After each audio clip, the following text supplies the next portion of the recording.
여러분 안녕하십니까? 인종차별 범죄 사건이 발생하는 것을 보면은 국가와 지역을 초월해서 일어나고 있습니다. 코로나 사태를 맞이하면서 이 같은 범죄 현상이 더욱 두드러지게 나타나고 있습니다. 아시안들을 향해서 언어 폭력이 난무하는가 하면은 손가락질을 해대면서 무시하는 행위들을 많이 볼 수 있습니다. 서비스를 거부하기도 하고 심지어는 지나가는 아시안들에게 침을 뱉는 행위를 일삼는 사람들도 있습니다. 어느 경우는 원색적인 욕설을 퍼붓는 경우도 많습니다. 이런 사건들이 한두 건이 아닙니다. 최근에는 아시안들은 물론이고 한국인들도 많은 피해를 겪고 있는데요. 오스트리아에서 유학생활을 하고 있는 한국계 여학생에게는 기숙사를 들어오지 못하게 하는 일이 일어났습니다. 중국계 여학생은 구타를 당해서 실명에 처하는 일까지 벌어졌습니다. 이탈리아에서는 동양계 학생들이 술집에 갔다가 맥주병으로 머리를 구타당하기도 했고, 영국 런던에서는 동양계 학생과 일반인들이 길거리를 지나다가 아무런 이유도 없이 폭행을 당하기도 했습니다. 유럽에서만이 아니라 미국에서는 더욱 심각합니다. 태국계 노인이 길을 가다가 폭행을 당해서 숨진 뉴스를 보셨을 겁니다. 참으로 끔찍한 장면이었던 걸로 기억이 됩니다. 며칠 전에는 로스앤젤레스 한인타운 한복판에서 한인 2세가 증오 범죄 폭행을 당하는 충격적인 사건까지 벌어졌습니다. 이렇게 지난해부터 발생한 인종혐오 범죄 사건들로 인해서 피해를 당한 아시안들이 무려 3,000건이나 넘어섰습니다.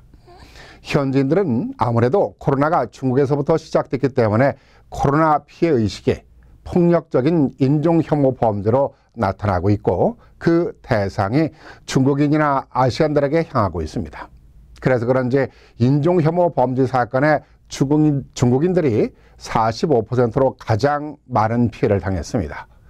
아시안에 대한 감정이 좋지 않은 현지인들로서는 누가 중국인인지 한국인인지 구별이 안 되기 때문에 한국인들도 인종혐오 범죄로 피해를 당한 숫자가 무려 15%에 이르고 있어서 한인 동포들도 언제 어느 때 피해를 당하게 될지 모르는 상황입니다.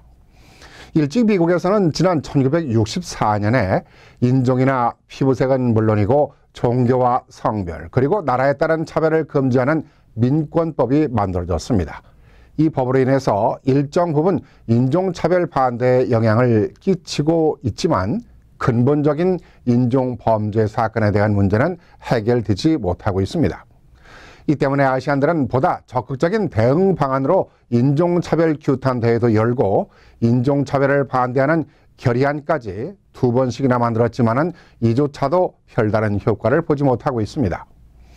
코로나로 인한 미국이나 세계 경제가 당분간은 더 어려운 상황에 처하게 되면은 아시안에 대한 배타적 감정이 고조될 것이고, 그렇게 되면은 아시안들에 대한 인종혐오 범죄가 더 늘어날 것이 불보듯이 뻔한 일인데, 그런데도 미국 정부는 보다 적극적인 대응에는 소홀한 모습입니다. 이는 어쩌면은 미국 정부에 대한 불만을 아시안들에게 표출하도록 하는 꼼수가 있다고 봐야겠습니다. 그렇다면은 아시안들이나 한인들이 이런 상황을 극복하기 위해서는 어떻게 해야 할까요? 원론적인 얘기일지 모르지만은 우리의 강력한 목소리를 내야 합니다. 커뮤니티의 차원이든 정치적인 차원이든 말입니다. 그리고는 보다 사회적 참여가 지속적으로 이루어지는 자세가 필요하지 않나 생각합니다.